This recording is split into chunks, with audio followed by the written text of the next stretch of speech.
ബിസ് നെക്സ്റ്റിലേക്ക് സ്വാഗതം.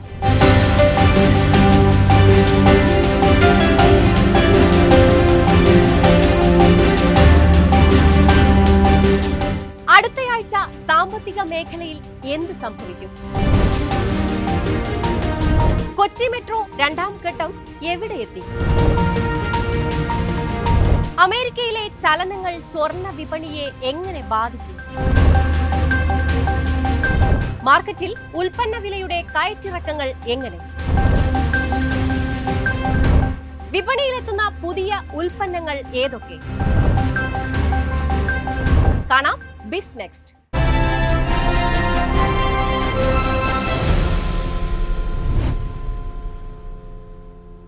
നാളെയുടെ നഗരമാണ് കൊച്ചി. ഒരു IT നഗരം എന്ന നിലയിൽ യാത്രാ സൗകര്യം ഇല്ലാത്തതാണ് കൊച്ചിയുടെ നെഗറ്റീവ്. ഇതിനൊരു പരിഹാരമാണ് കൊച്ചി മെട്രോയുടെ കാക്കനാട്ടേക്കുള്ള പിങ്ക് ലൈൻ. എന്താണ് നിർമ്മാണത്തിലെ ഇപ്പോഴത്തെ അവസ്ഥ? അനീഷ് ദേവസിയുടെ റിപ്പോർട്ട്.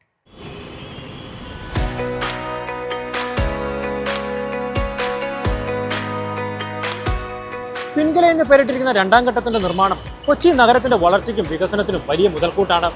IT സംരംഭങ്ങളുടെ കേന്ദ്രമായ ഇൻഫോ പാർക്കിലേക്കുള്ള കണക്ടിവിറ്റി വർദ്ധിപ്പിക്കാൻ പുതിയ പാത സഹായകരമാണ്.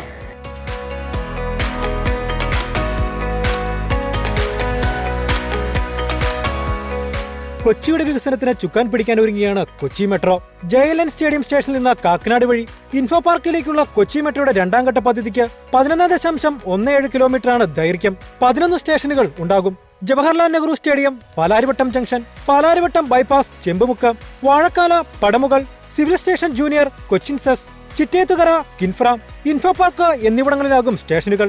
അടുത്ത വർഷം ഡിസംബറിനകം പ്രവൃത്തികൾ പൂർത്തീകരിക്കേണ്ടതിനാൽ കാലവർഷത്തെ വകവയ്ക്കാതെ അതിവേഗത്തിലാണ് പ്രവൃത്തികൾ പുരോഗമിക്കുന്നത്.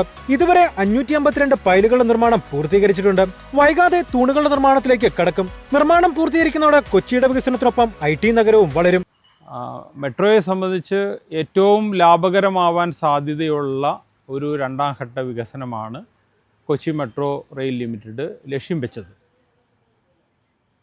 അതുകൊണ്ട് തന്നെ ഇത് പൂർത്തീകരിക്കുന്ന വഴി ആളുകൾക്കൊരു വലിയ സൗകര്യമാണ്. പ്രത്യേകിച്ച് 24 hours ഇവിടെ ആളുകൾ വർക്ക് ചെയ്ത് ഡേ ആൻഡ് നൈറ്റ് വർക്ക് ചെയ്തിട്ട് വന്നു പോകുന്ന ആളുകൾക്ക് മെട്രോയുടെ വരവോടുകൂടി ഒരു ട്രാഫിക്കിൻ്റെ ഒരു വലിയൊരു സൗകര്യമാണ് തൃക്കാക്കരയിലേക്ക് കടന്നു വരുന്നത്. അതേസമയം കുഴികൾ നിറഞ്ഞ റോഡുകളും വീതിക്കുറവും ഗതാഗതക്കുരുക്കുണ്ടാക്കുന്നതിനാൽ കാക്കനാട് പാലാരിവട്ടം പാതയിലൂടെ യാത്രക്കാർക്ക് ദുരിതമായി. പടമുകളിനടുത്താണ് ഏറ്റവും കൂടുതൽ ഗതാഗതക്കുരുക്ക്. ചെറിയ ദൂരം പോലും കടക്കാൻ വളരെ സമയമെടുക്കുന്നു. കൊച്ചി മെട്രോ നിർമ്മാണത്തിനായി ബാരിക്കേഡുകൾ സ്ഥാപിച്ചിരിക്കുന്നതിനാൽ ഈ ഘട്ടത്തിൽ റോഡ് ചുരുങ്ങുകയും വലിയൊരു തടസ്സം സൃഷ്ടിക്കുകയും ചെയ്യുന്നു. വളരെയേറെ ബുദ്ധിമുട്ട് അനുഭവിച്ചുകൊണ്ടിരിക്കുകയാണ് ഇപ്പോൾ പ്രത്യേകിച്ച് കാക്കനാട് നിവാസികളും അതേപോലെ തന്നെ എറണാകുളത്ത് താമസിക്കുന്നവരും.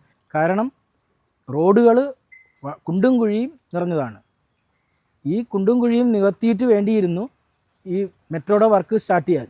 മാത്രമല്ല പാലാരിവട്ടം ബൈപ്പാസ് മുതൽ ഇങ്ങോട്ട് കാര്യമായ വർക്കൊന്നും നടക്കുന്നില്ല എങ്കിലും അവർ അനാവശ്യമായിട്ട് ഈ മെട്രോയുടെ ബോർഡുകൾ വെച്ച് സെൻറ്ററിൽ വെച്ചിട്ട് നിലവിലുള്ള റോഡിൻ്റെ വീതി ഇല്ലാതായിരിക്കുകയാണ്. വർക്ക് നടക്കുന്ന സമയത്ത് വെക്കേണ്ടത് 1-2 വർഷം മുമ്പ് തന്നെ അവർ വെച്ചിട്ട് ഈ ജനങ്ങളെ ബുദ്ധിമുട്ടിച്ചുകൊണ്ടിരിക്കുകയാണ്. പുതിയ രൂപകൽപ്പന അനുസരിച്ച് സ്മാർട്ട് സിറ്റി വരെ നീളുന്ന നിർമ്മാണം പൂർത്തിയാകുന്നതോടെ കൂടുതൽ തൊഴിലവസരങ്ങൾ വരും. ഈ ഭാഗത്തെ ഗതാഗതക്കുരുക്കിന് പരിഹാരമാവുകയും ചെയ്യും. ഇൻഫോ പാർക്കിനുള്ളിൽ മെട്രോ സ്റ്റേഷൻ ഉണ്ടാകുമെന്ന പ്രത്യേകതയുമുണ്ട്. രാജ്യത്തെ IT പാർക്കിനുള്ളിലൂടെ സർവീസ് നടത്തുകയും സ്റ്റേഷൻ പ്രവർത്തിക്കുകയും ചെയ്യുന്നത് കൊച്ചിയിൽ മാത്രമാകും. ഇത് എന്തുകൊണ്ടും ബെറ്റർ ആയിട്ടാണ് എനിക്ക് തോന്നുന്നത്. കാരണം എല്ലാം കൊണ്ടും കുറച്ചുകൂടെ ട്രാവൽ ആണെങ്കിലും ടൈം സേവ് ചെയ്യാം, കുറച്ചുകൂടെ അഫോർഡബിൾ ആയിരിക്കും. ആൻഡ് ഓരോ 7 മിനിറ്റ് കഴിയുമ്പോഴും മെട്രോ ഉണ്ടല്ലോ. സോ ബസ്സിന് വേണ്ടിയിട്ടോ അല്ലെ ഊബറിന് വേണ്ടിയിട്ടോ അങ്ങനെ വെയിറ്റ് ചെയ്യേണ്ട ആവശ്യമൊന്നുമില്ല. And I feel this bit more better. നിലവിൽ പൈൽ ക്യാപ് കോൺക്രീറ്റ് പ്രവർത്തികൾ ഒരു വശത്ത് പുരോഗമിക്കുകയാണ്. ആകെ 1961 പൈലുകളാണ് പൂർത്തീകരിക്കേണ്ടത്. 1600 പൈലുകൾ വയഡക്റ്റിനും 360 എണ്ണം സ്റ്റേഷനുകൾക്കും വേണ്ടിയാണ്. ഇവയിൽ 552 എണ്ണത്തിന്റെ നിർമ്മാണമാണ് പൂർത്തീകരിച്ചത്. 7 പൈൽ ക്യാപ്പിന്റെ നിർമ്മാണവും കരാർ കമ്പനി പൂർത്തീകരിച്ചിട്ടുണ്ട്. കൊച്ചി മെട്രോയുടെ രണ്ടാം ഘട്ട നിർമ്മാണം പൂർത്തിയാകുന്നതോടെ IT മേഖലയിൽ ഉൾപ്പെടെ തൊഴിലെടുക്കുന്ന അനേകം ഉദ്യോഗാർത്ഥികൾക്ക് വലിയ ആശ്വാസകരമാകും. അടുത്ത വർഷത്തിനകം പണി പൂർത്തീകരിച്ച് രണ്ടാം ഘട്ട സർവീസ് തുടങ്ങാനാകുമെന്നാണ് KMRL പ്രതീക്ഷിക്കുന്നത്. ക്യാമറമാൻ ഫെബിനാസിനൊപ്പം Aneesh Devasya, Myfin News, Kochi. US big beautiful നികുതി നിയമം ഡോളറിന് കരുത്താകുമെന്ന പ്രതീക്ഷയിൽ സ്വർണ്ണവില ഇടിഞ്ഞു. ഡോളർ ശക്തിപ്പെടുന്നത് സ്വർണത്തിന് തിരിച്ചടിയാകും. സ്വർണം വാങ്ങുന്നത് ചിലവേറിയതാകുമെന്നതാണ് കാരണം. ഇത് ഡിമാൻഡിനെ ബാധിക്കുകയും വില കുറയുകയും ചെയ്യും. ട്രംപിന്റെ ബിഗ് ബ്യൂട്ടിഫുൾ നികുതി നിയമം ഹ്രസ്വകാലത്തിൽ ഡോളറിന് കരുത്താവുമെങ്കിലും ദീർഘകാലത്തിൽ തിരിച്ചടിയാവുമെന്നാണ് വിലയിരുത്തൽ. കാരണം ഈ നിയമം യുഎസിന്റെ കടത്തിൽ 3.5 ലക്ഷം കോടി ഡോളറിന്റെ അധിക ബാധ്യതയ്ക്ക് വഴിയൊരുക്കുന്നതാണ്. അതായത് ഇനിയും കടം വാങ്ങിക്കൂട്ടാൻ യുഎസ് ഗവൺമെന്റ് നിർബന്ധിതരാകും. ഇത് ഡോളറിന്റെ മൂല്യം, ഗവൺമെന്റ് കടപ്പത്രത്തിന്റെ ആദായ നിരക്ക് എന്നിവയെ ബാധിക്കും. ഇവ ദുർബലമാവുകയും സ്വർണ്ണ നിക്ഷേപങ്ങൾക്ക് ഡിമാൻഡ് കൂടുകയും ചെയ്യുന്നതോടെ സ്വർണ്ണവില ഉയരും. മികച്ച തൊഴിൽ കണക്കുകൾ പുറത്തു വന്നതോടെ യുഎസ് കേന്ദ്ര ബാങ്കായ ഫെഡറൽ റിസർവ് ഈ മാസത്തിലും പലിശ കുറയ്ക്കാനുള്ള തീരുമാനമെടുക്കില്ല എന്ന സംശയം ബലപ്പെട്ടു. സെപ്റ്റംബറിലാകും ഇനി പലിശ നിരക്ക് കുറയ്ക്കുക. ഇതോടെ കടപ്പത്രങ്ങളിലെ നേട്ടം ഉയർന്നു. ഇതാണ് സ്വർണ്ണവിലയിലും കുറവുണ്ടാക്കിയത്. രാജ്യാന്തര സ്വർണ്ണവില ഔൺസിന് 3330.98 ഡോളറിലേക്ക് താഴ്ന്നിരുന്നു. പ്രസിഡന്റ് ഡൊണാൾഡ് ട്രംപിന്റെ ടാക്സ് ബിൽ യുഎസ് പാർലമെന്റ് അംഗീകരിച്ചതിനു ശേഷം ഔൺസ് വില 3339 ഡോളറിലേക്ക് ഉയർന്നിട്ടുണ്ട്. യുഎസിൽ അടിസ്ഥാന പലിശ നിരക്ക് കുറയ്ക്കാൻ ഫെഡറൽ റിസർവ് വിസമ്മതിക്കുകയാണെങ്കിൽ ഡോളറും ബോണ്ട് ഈൽഡും ഉയർന്ന നിലവാരത്തിൽ തുടരും. ഇത് സ്വർണത്തിന് പ്രതികൂലമാണ്. എന്നാൽ ട്രംപിന്റെ ഭീഷണിക്ക് വഴങ്ങി ഈ മാസം തന്നെ പലിശ കുറച്ചാൽ സ്വർണം തിരിച്ചു കയറും. യുഎസിന്റെ സാമ്പത്തിക രംഗത്തെക്കുറിച്ചുള്ള ആശങ്കകൾ ഡോളറിനെ ദുർബലമാക്കുന്നുണ്ട്. ഇത് സ്വർണത്തിന് അനുകൂലവുമാണ്. ഫെഡറൽ റിസർവ് നിരക്ക് കുറയ്ക്കാൻ തയ്യാറായാൽ വില വീണ്ടും ഉയരാനാണ് സാധ്യത. കാർഷിക വിപണിയിൽ അടുത്ത വാരം.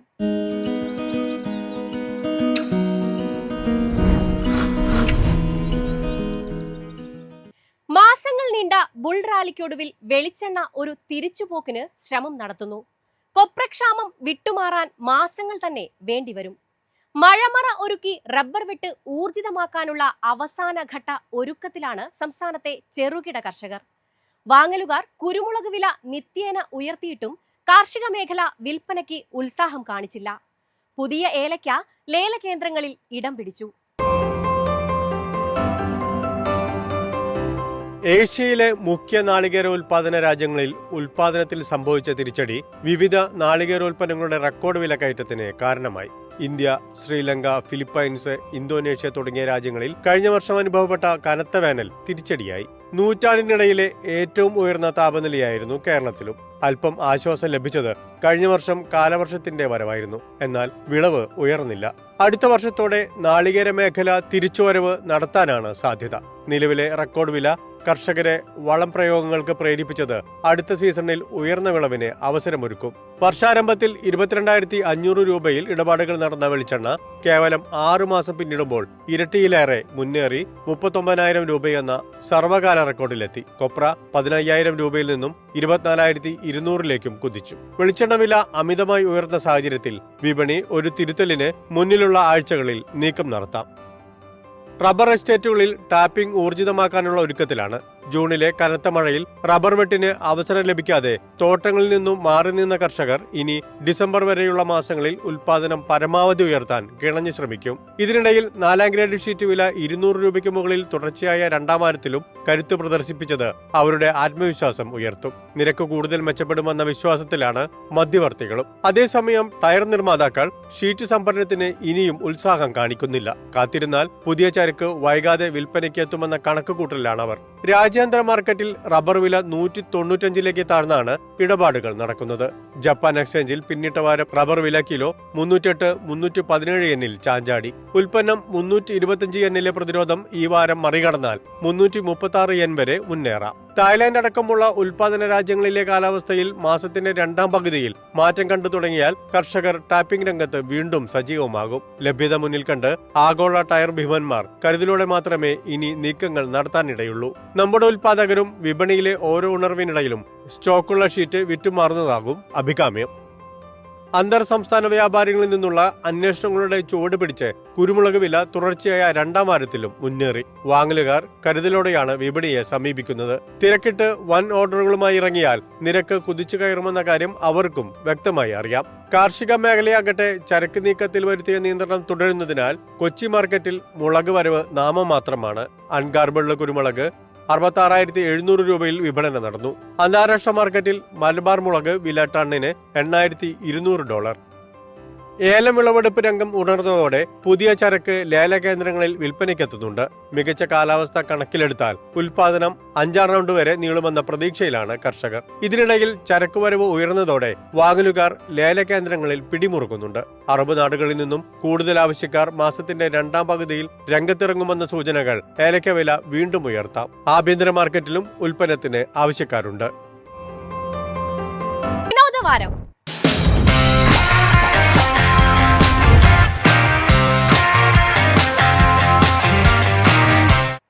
ഇന്ത്യൻ സിനിമാ ലോകം ഏറെ പ്രതീക്ഷയോടെ കാത്തിരിക്കുന്ന രാമായണയുടെ ആദ്യ ടീസർ പുറത്തുവന്നു.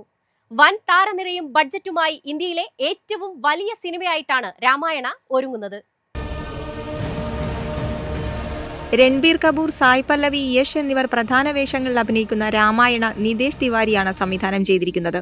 ഇന്ത്യയിലെ 9 നഗരങ്ങളിൽ ചിത്രത്തിന്റെ ആദ്യ ദൃശ്യങ്ങൾ പ്രദർശിപ്പിച്ചു. മികച്ച പ്രതികരണമാണ് പ്രേക്ഷകരിൽ നിന്ന് ലഭിച്ചുകൊണ്ടിരിക്കുന്നത്. രാമരാവണ യുദ്ധം തന്നെയാണ് സിനിമയുടെ പ്രമേയം. രാമനായി രൺബീർ കപൂറും രാവണനായി യശും സീതയായി സായ് പല്ലവിയും വേഷമിടുന്നു. പ്രശസ്ത ഹോളിവുഡ് സംഗീതജ്ഞൻ ഹാൻസ് സിമ്മറും AR റഹ്മാനും ചേർന്നാണ് ചിത്രത്തിന്റെ സംഗീത സംവിധാനം നിർവഹിച്ചിരിക്കുന്നത്. 2 ഭാഗങ്ങളിൽ ഒരുങ്ങുന്ന രാമായണയുടെ ആദ്യ ഭാഗം 2026 ദീപാവലിക്കും 2ാം ഭാഗം 2027 ദീപാവലിക്കുമാണ് റിലീസ് ചെയ്യുന്നത്.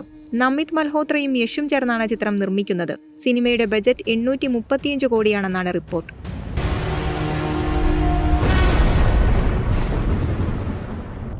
ഇനി പ്രധാന ഇവന്റുകൾ.